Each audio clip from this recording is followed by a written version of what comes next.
நண்பர்களே, நான் உங்களுக்கு வந்து ஒரு கதை சொல்ல போகிறேன். அந்த கதையை கேட்டு நல்லா ஷேர் பண்ணுங்கள், சப்ஸ்கிரைப் பண்ணுங்கள், என்ஜாய் பண்ணுங்கள். வாங்க கதைக்குள்ள போயிடலாம்.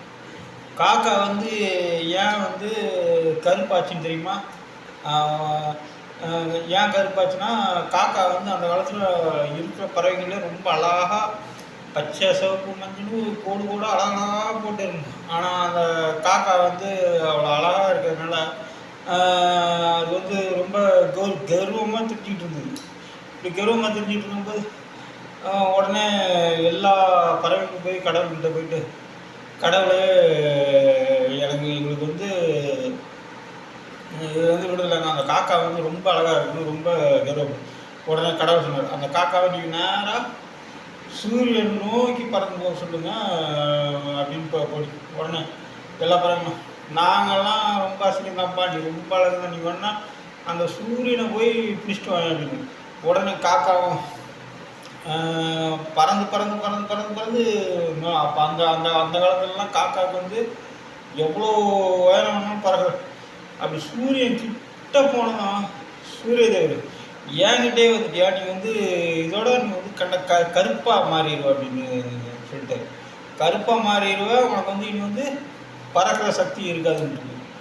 உடனே அங்கேருந்து அது கீழே விழுந்தோடனே அது உடனே எல்லா பறவையும் பார்த்து, எல்லாரும் என்னை வந்து நயம் பண்ணி ஏமாத்திட்டீங்களா அப்படின்ட்டு அது உடனே என்ன பண்ணிடுச்சு, உடனே அது மனம் வருந்தி கடவுள்கிட்ட கேட்டு, கடவுளை நினச்சி ஒரு 1000-2000 வருஷங்கிட்ட அது தவறு இருக்கும்போது கடவுளை முன்னாடி வந்தோம்.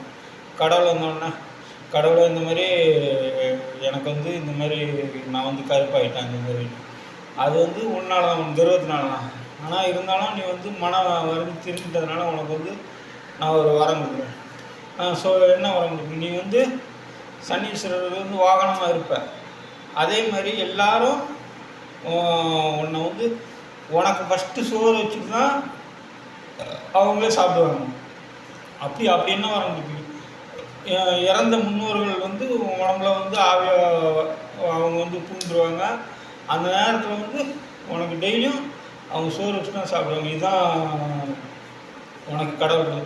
அதனால தான் நம்ம வந்து இப்போயும் நம்ம அப்பா அம்மா நம்ம இறந்த முன்னோர்களை நினச்சி நம்ம வந்து காக்காவுக்கு சோறு வச்சுட்டு சாப்பிட்றோம். ஏன்னா காக்கா வந்து அந்த காலத்தில் வந்து கடவுள்கிட்ட வரான். அப்படி இந்த கதையிலேருந்து என்ன தெரியுது, ஃபஸ்ட்டு அது வந்து கர்வத்தில் ஆடும்போது அது வந்து கருப்பாச்சு பறக்கும் சக்தி இழந்து கொஞ்சம் தூரம் தான் பறக்கும். ஆனால் அதுக்கப்புறம் அது மன வருந்தின உடனே என்ன கிடச்சிது, நம்ம அப்பா அம்மாவை நினச்சி நம்ம காக்காவுக்கு சோறு வச்சு தான் சாப்பிடணும். இதுதான் இந்த கதையிலேருந்து நம்மளுக்கு தெரிஞ்சுக்கிட்ட போகிறோம். எதுவுமே தவறு செய்தாலும் அதை தெரிஞ்சுட்டா நல்லது. இதுதான் இந்த கதையோட. நன்றி, வணக்கம்.